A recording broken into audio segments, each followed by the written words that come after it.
kind of. Anyways, while they're doing that, today is the disappearance day, of Srila Madhavendra Puri.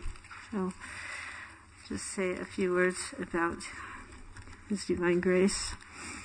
And thank you all for being here and allowing me to sit in front of you. Actually, somebody asked me yesterday, knowing that I travel quite a bit, what is your favorite place? Where do what place do you feel most at home?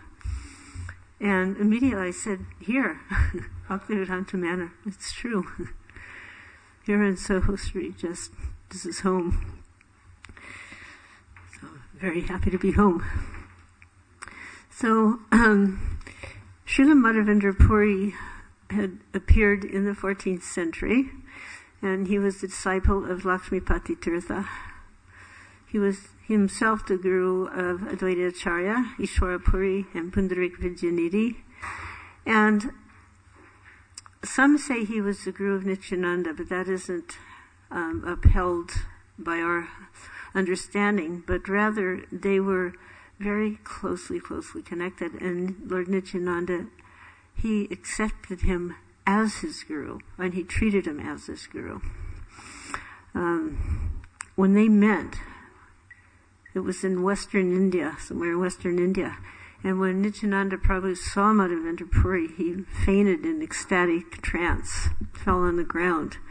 And Madhavendra Puri, when he saw Nityananda, he forgot himself also, and he also fainted on the ground.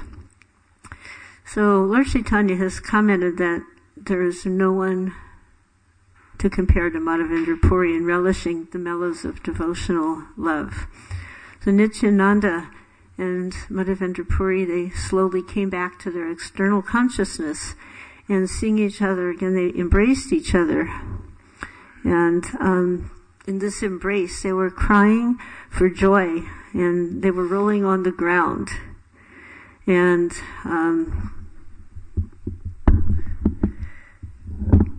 it is said that by the appearance, it's such bhava, the mood that was coming from both of them, that their bodies combined became places of the pastimes of Mahaprabhu. So Nityananda himself proclaimed that he had received ecstatic love of God by seeing the lotus feet of Madhavendra Puri, and he commented, "Thus my life has been blessed." Now, Madhavendra Puri could not let go of Nityananda. He was holding so tightly, and his voice was choked. It was like he was trying to say something, but he couldn't say it. And the disciples of Madhavendra Puri who were present there were observing this phenomenal scene. And they were understanding that they were being privileged to witness something that was very rare. There were some other persons there, some common persons, and can we just get it to stay in one place, like just right here? It doesn't skip. Thanks. Okay. So, oops.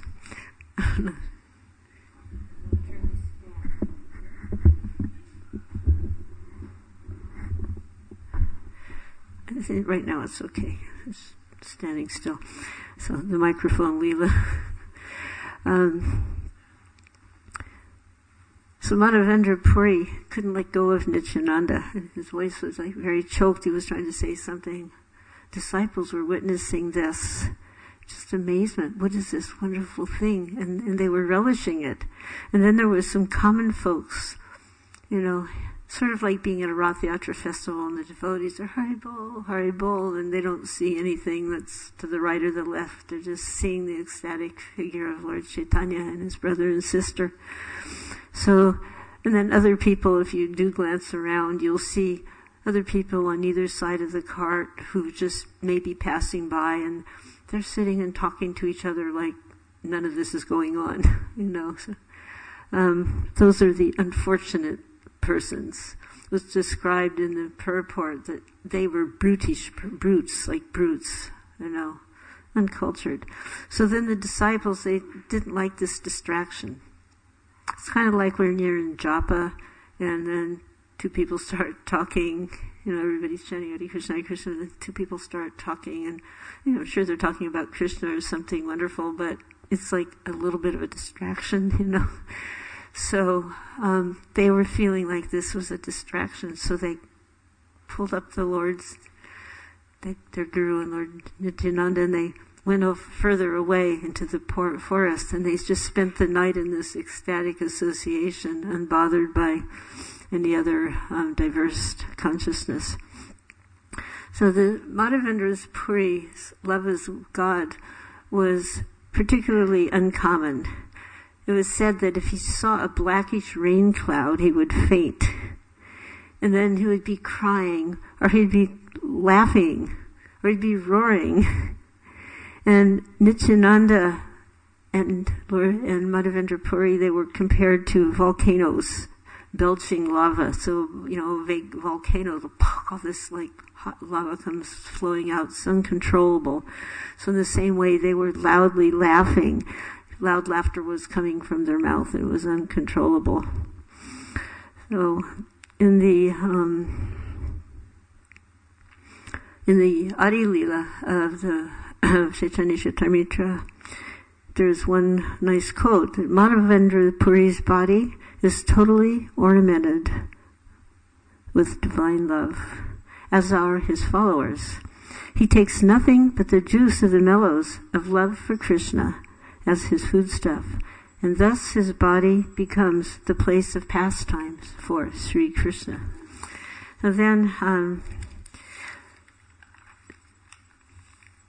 just a little bit of that. Madhavendra Puri traveled to Govardhan, and when he came upon Govardhan, then he again went into this mad and ecstatic mood and circumambulated Giriraj. And after doing that, he took a bath in Govindakund and then sat under a tree. And he was in a meditation. He wasn't, thinking, when will I get prasadam, or, boy, that took a lot of effort. I'm tired now. He was in total ecstatic absorption. And he was not eating or drinking. So at one point, this beautiful young divine child appeared. And Madhavendra Puri was asking, who are you? Where do you come from? Where do you live? And this young child, he was offering him a pot of milk. So he asked, how did you know I was fasting? Then the beautiful young child, he replied, I'm a cowherd boy and I reside here in this village. No one fasts in this village. You can just go out and ask, and people can beg food from others and eat. Some only drink milk here, but if somebody does not ask for food, then I will supply all edibles. The ladies had come to get water, and they saw you, and they told me, and they gave me this milk to bring to you. So you please eat, please take this milk, and I'll come back later to collect the pot, but I have to go milk the cows now. And then he disappeared. And Madhavendra Puri was just filled with wonder about what just happened. What is this? And he drank the milk, and he washed the pot, and he put it aside, but then the child did not return. And Madhavendra Puri was in a state of sleeplessness. Couldn't sleep. Some of us have trouble sleeping anyway, but can you imagine having such an encounter? How could you sleep after that? So then at one point he went kind of dozed off. He wasn't asleep, but and it's like in a daydream. Like somehow we do that sometimes during class, kind of go into another state. But in that state of consciousness, into that daydream, again, the same beautiful child appeared. And he took him by the hand, and he led him to a bush in the nearby forest. And he told him that I reside here in this bush, and as a result, I suffer from the severe cold, the harsh rain, the winds, the blazing heat. So So he told him, bring the villagers and have them take me out of this bush and situate me on top of the hill, meaning Govardhan. And then he told him, construct a temple and wash my body with large amounts of cold water to cleanse it. And then he's told him, I've been sitting here watching you, and I've been wondering, when will Madhavendra Puri come? So due to your ecstatic love, I've accepted your service. And thus I shall appear to deliver all fallen souls. And he told him, my name is Gopala, and I'm the lifter of Govardhan Hill.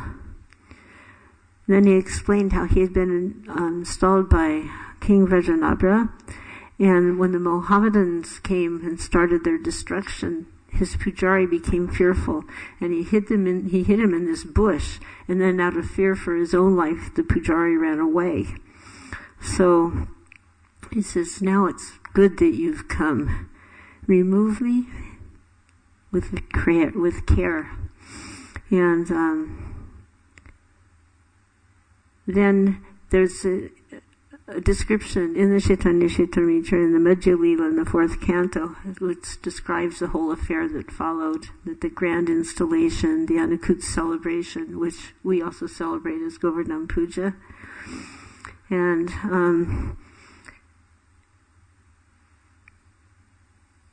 this deity now, this Gopala deity, is in Nathdwar in Rajasthan and is continued to be worshipped by the Vallabha Sampradaya. So when Madhavendra Puri disappeared, today the disappearance day, he was absorbed in complete separation from Krishna. And during this, he was completely oblivious to any external activities or any external consciousness wasn't even, being interfered with. He was completely absorbed, and he was chanting over and over and over one verse. It's printed in Chaitanya Charitamrita, also in the Madhya Lila, in the 4th chapter, 197. So it's, O compassionate Lord of the poor and humble, O Lord of Mathura, when shall I see you again? Of course, he's chanting in Bengali. I'm saying in English so that you'll know. Without seeing you, my heart has become conflicted. Oh, my beloved, I am overwhelmed. What shall I do now? So this is called Rasa Kavya, our very best poetry. And originally this was spoken by Srimati Radharani after Krishna had gone to Mathura. And this was her broken-hearted state of separation. And this is considered to be, by the Gaudiya Vaishnavas, the essence of the mood of separation, the essence of this Vipramlambara mood. So, Madhavendra Puri ki jai. Okay, now we'll try to get to today's verse. And can somebody tell me what the time for the ending of the class is?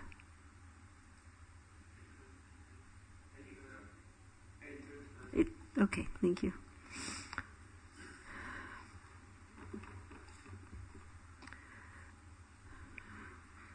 Om Namo Bhagavate Vasudevaya. Om Namo Bhagavate Vasudevaya. Om Namo Bhagavate Vasudevaya.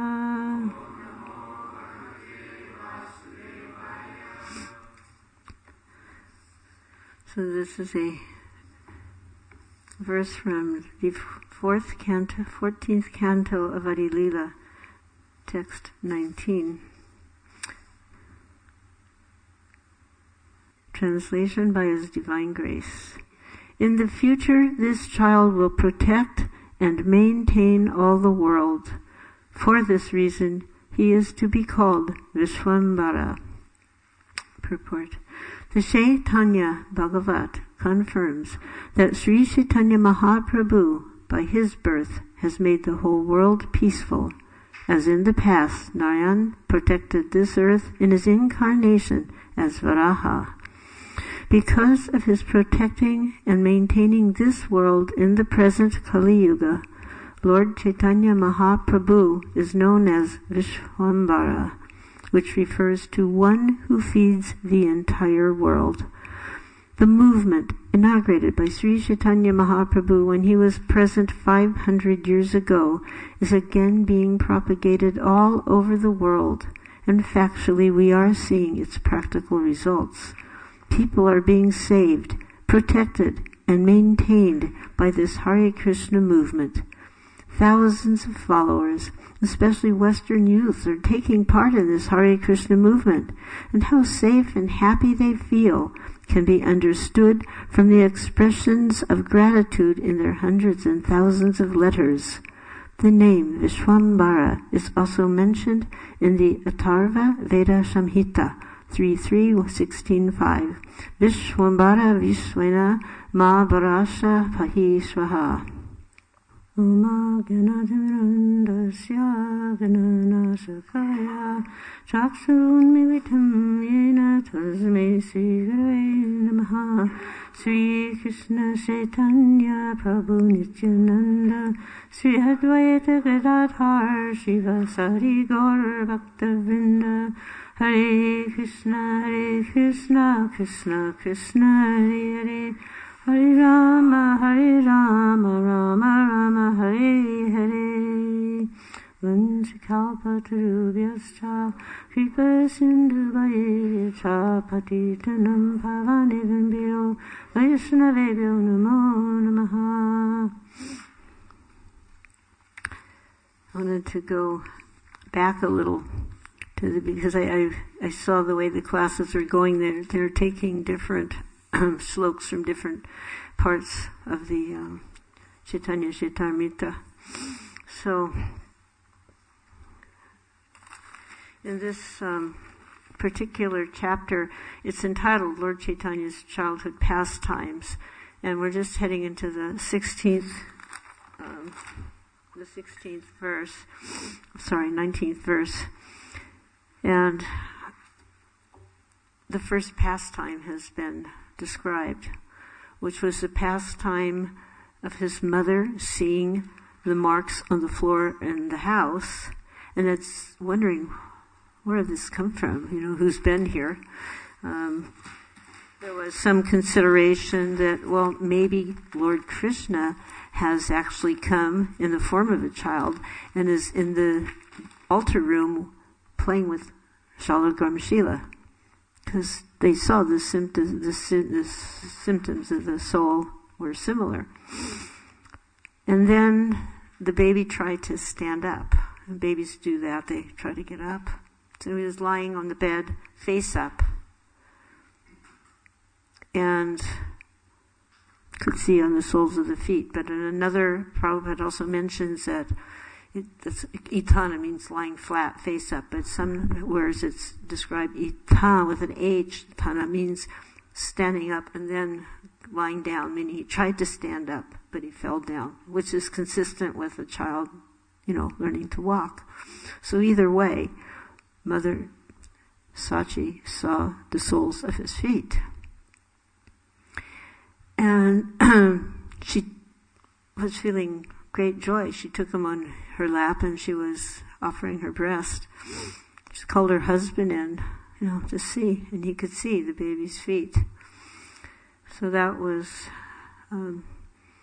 beginning to invoke some revelations in their mind.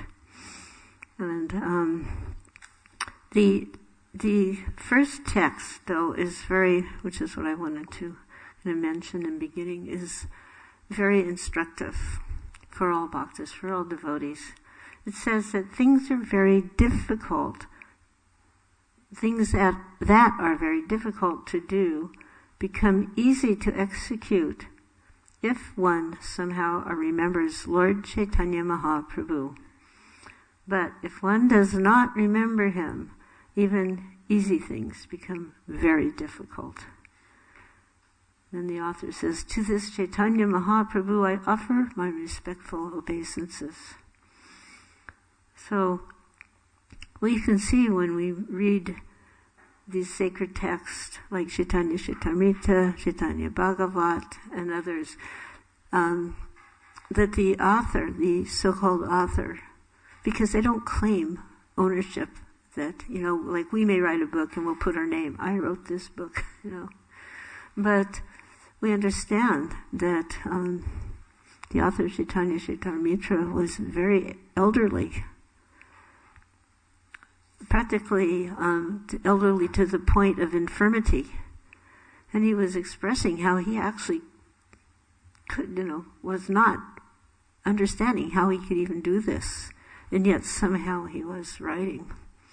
And at the beginning, even in the middle, and definitely at the end of every text, he glorifies the object of his affection, Sri Chaitanya Mahaprabhu, and the devotees of Mahaprabhu. Just like Jai Gaur Bhakta Vrinda, the glorification of the Lord and his devotees are consistent in the mood and the minds and the hearts of the Vaishnavas. So, in his book, Chaitanya Chandramrita, Prabodhananda Saraswati says, he reflects on the same point, that one who receives a little favor from the Lord becomes so exalted that he does not even care for liberation, which is sought after by great scholars and philosophers. So, in other words, this liberation is not something that's so wonderful for a devotee. And there's given an example how the devotees, by Prabodhananda Saraswati, that the devotees of Lord Chaitanya, they're just thinking the heavenly planets are like the will-o'-the-wisp. So will-o'-the-wisp is something that you see, but you don't see because it doesn't really exist. It's coming from the mind. You could say a mental speculation or a hallucination.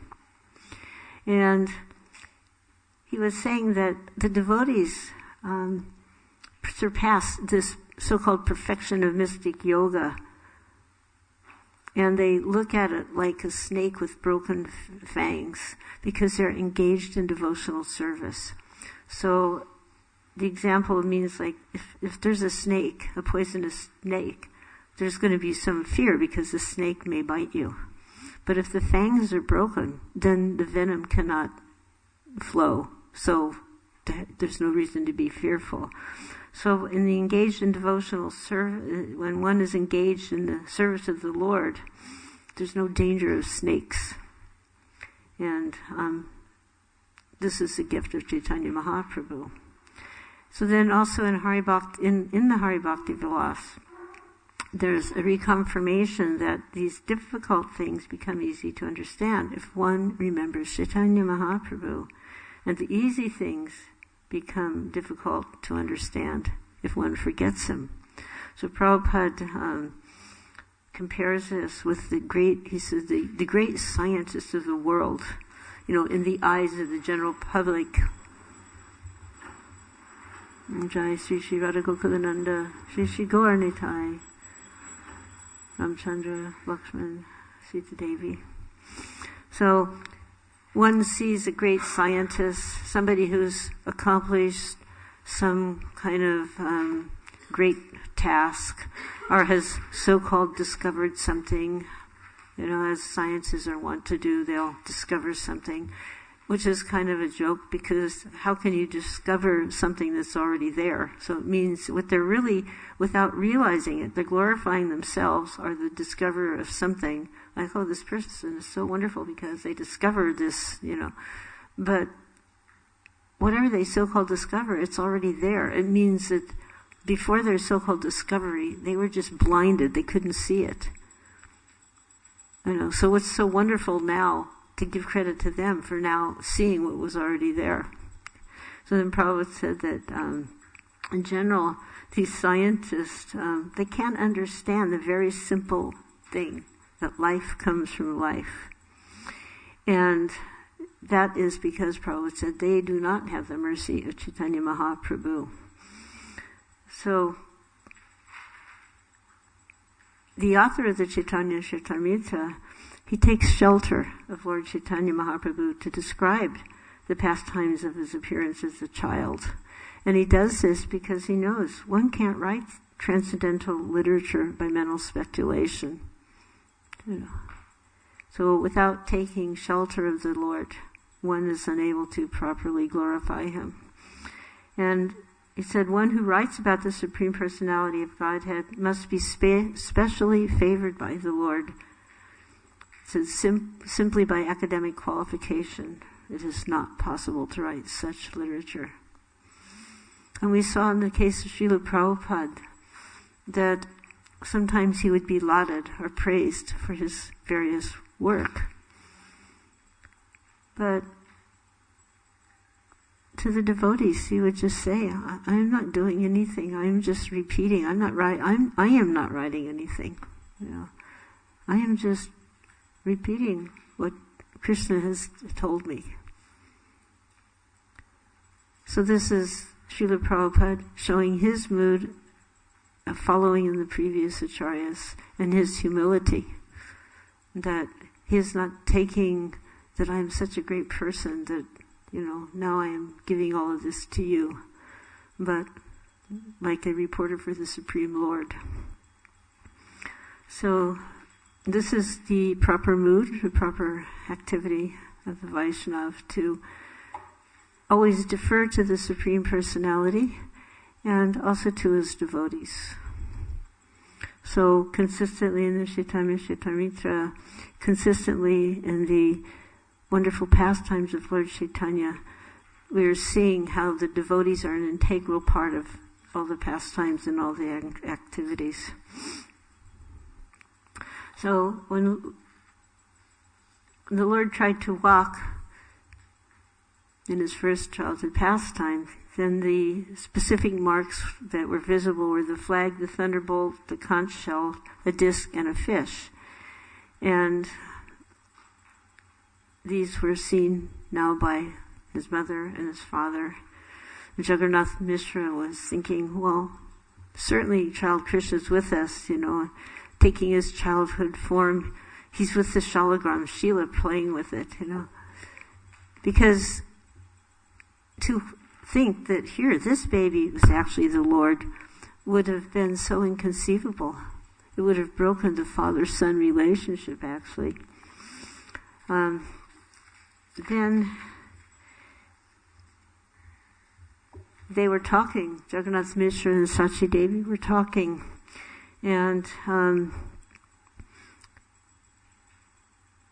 Jagannath Mishra, he called for the astrologer, Nilambar Chakravarti.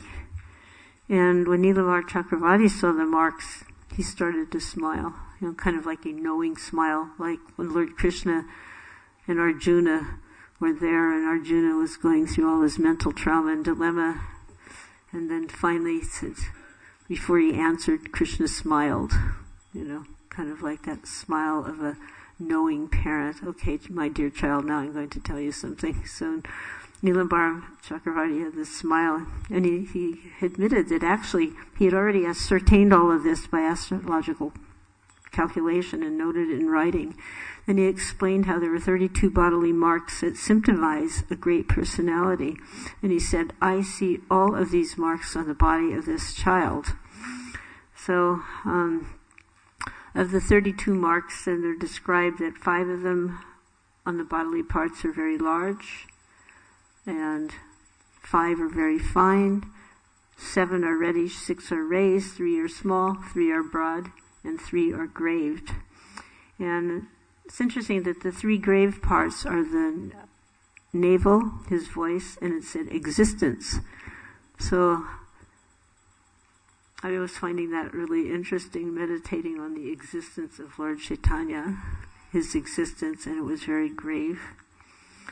And it said that this is a quotation from the Samudrika, one of the ancient books. So then he said, well, this baby has all the symptoms of Lord Narayan on his palms and his soles. So he will be able to deliver the 3 worlds. So now Jagannath Mishra is getting a hint that this child is definitely uncommon. a little more uncommon than he might have considered. And then he told him, this child will preach the Vaishnava cult and deliver both his maternal and his paternal families. So in the commentary, Prabhupada points out that only Narayan himself, or his bona fide representative, can preach the cult of Vaishnavism, or devotional service, meaning bhakti yoga. And then that's one point. The second point he makes is that when a Vaishnava is born, he delivers both his maternal and his paternal, maternal, mother's side and father's families simultaneously. And within the Hare Krishna movement, we've actually experienced wonderful situations where the parents or grandparents of a devotee who are not particularly even favorable in some cases, and yet by the activities of devotional service by the particular child at the time of departure for these family members, the Lord has made wonderful arrangements. And I mean, I have one interesting experience where there was one person, one man, one father, who was the most despicable creature you could imagine. And they're from an Indian family also, not even, a fallen Western Malecha. It was like a fallen Indian Malecha. But somehow, and this man was brutal.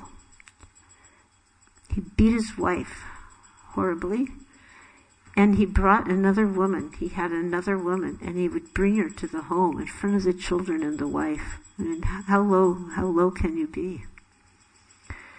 Both of his daughters somehow or other became devotees, became Vaishnavas, Gaudiya Vaishnavas. One is initiated by a little-known Gaudiya Vaishnav, and the other sister also took initiation from that person. Long story short, that person had fallen. And then the other girl, she took reinitiation by Radhanath Swami, and she is married to an ISKCON devotee. So this father became really sick. And the one daughter who had married an ISKCON man and taken reinitiation by Radhanath Swami, she was living in America. The other sister was there in India. And even though the father had been such a person of low character, unbelievable, she felt it was her duty to care for her father in his illness. And the woman who had been, this mistress woman, second wife, whatever you want to call that woman, as soon as he became sick and could no longer provide her, that was it. She went out of the picture. Almost. I say almost because after she passed, she tried to sue to get from this estate.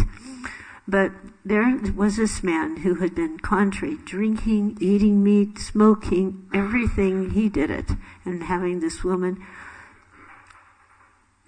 the daughter took him. He was in his helpless state, and she dressed him in dhoti and kurta and put tilak on his body every single day and kunti mala.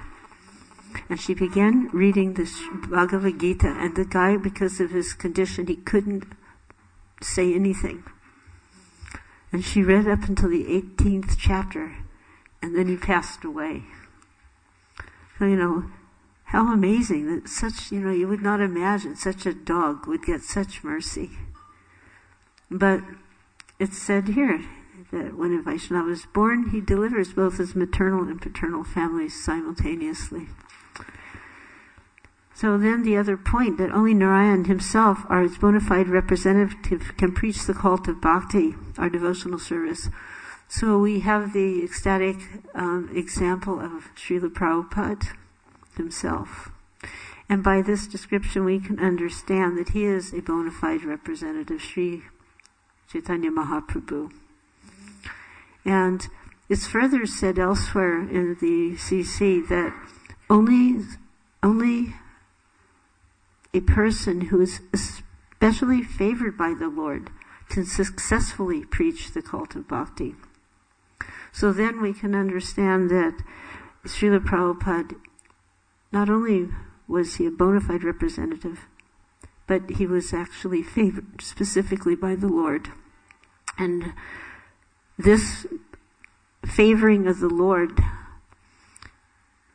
is called Shaktavesh avatar. When somebody is sent by the Lord to perform a particular duty, a particular service. So he's empowered by the Lord to do this. And we can see how Srila Prabhupada was empowered by the Supreme Lord to actually fulfill the prediction of Lord Chaitanya Mahaprabhu that his name would be chanted in every town and village. If this was not a fact, Srila Prabhupada could not have been successful, and we wouldn't be sitting here today in front of their lordships, Radha Gokulananda and Sri Sri Gaurnitai. Actually, Sri Sri Gaurnitai were the first deities installed here at the manor. And they were over in the little room, I think it's your theater room now. And when Srila Prabhupada took their first darshan, he was looking at them very intently. And he gave on the spot 2 instructions. We had put long wigs and their hair was kind of to their waist. So the first instruction was, Lord Chaitanya was not a hippie. His hair should just be here, and he indicated to the shoulders. And then he said, Lord Chaitanya must, his words, quote, must wear a peacock feather. He said, Lord Nityananda can, but he doesn't have to. So Lord Chaitanya must wear a peacock feather. And we see in the Mayapur temple, Vrindavan temple, in Juhu, and the Chapati temple, that Lord Chaitanya, he always has his peacock feather. So then, I'll have to end kind of quickly. The wonderful astrologer, he says, I shall perform a name-giving ceremony. And we should observe a festival and call the Brahmanas, because today is very auspicious. So whenever there is a festival, the Brahmanas must be there. Why? Because there's going to be a feast, and the Brahmanas should always be offered the first remnants of the prasadam. So then he said, in the future, this child will protect and maintain the whole world. And for this reason, he will be called Vishwambar. So, yesterday, they played a tape, which for me was really ecstatic because it was the first lecture in San Francisco about Chaitanya Chaitamitra and the appearance of Lord Chaitanya. And I had remembered parts of it, but I hadn't remembered the whole thing. I couldn't remember when it was, and I had no idea that there was this recording. So that was really wonderful.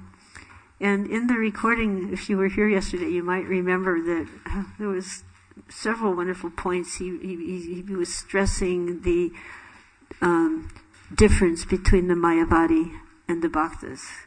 And he had taught us early on to have istagoshis and discuss the philosophical points. And he attended one of our little istagoshis, and in the class he noted, he said, so I see you are trying to understand this Mayavad. Because we were trying to, what is that, So I said, the Mayavad, it's a negation, it is without contact with spirit, with the higher energy. It means materialist. Literally, it means materialist. So, then he was talking about these 5 wonderful personalities and how they have come to deliver us. And he repeated the mantra by this chanting of the Hare Krishna, Krishna Krishna, Hare Hare, Hare Ram, Ram Ram, Hare Hare. And then he said, this was our first introduction to, and then Hari Bol. He says, now you say Hari Bol, Hari Bol. And he said, this Hari Bol is just like shortcut for Hare Krishna. So that was, of course that kind of ignited something in us. And we were very happy that day, hearing about this wonderful golden avatar. And on our first, it was actually when Prabhupada first came to New York City, he was there, and he was writing in his little notebook. Today is Chaitanya Mahaprabhu's appearance, Gaur Purni. I am here alone in New York City. It was literally alone. No one is with me, just the four walls. And my godbrothers are in Navadvip and Vrindavan and chanting. So, but I do not mind this inconvenience. I gladly take this inconvenience on behalf of Chaitanya Mahaprabhu, if I can somehow or other spread his glories. So that was the mood of Srila Prabhupada, that he has given us this mood to follow, this example to follow, that we should always be willing to extend ourselves to the fallen souls. We're also fallen souls, and somehow we got up a little bit above the lowest mark of fallen. So we should think there's some more people down there. Please come up, please come up. And this Mahaprabhu Vishwambar, he can hold and maintain the whole world and all these fallen souls. And this name, here he explained the name Vishwambar refers to one who feeds the entire world. But feeds is not just the eating, but by feeding one is maintained. So that's the other more commonly understood, that the maintainer, sustainer of the entire world, Sri Vishwambar. And then Prabhupada said this movement was inaugurated 500 years ago when Chaitanya Mahaprabhu was present. And people are the results are practical results, that people are being saved and protected and maintained by this Hare Krishna movement. So that is our legacy. We have to accept this. And he said that this, especially the thousands of followers at that time, especially Western youth, they're taking part in the movement. And he said how safe and happy they feel can be understood by the expressions of gratitude in their hundreds and thousands of letters. So actually there's on archive 6,000 letters written by Srila Prabhupada. So many of them in response to his work, and most of them from his own disciples. So Srila Prabhupada ki jai, Shri Shri Gaur Nitai ki jai, ISKCON ki jai. All of you ki jai. Hare Krishna.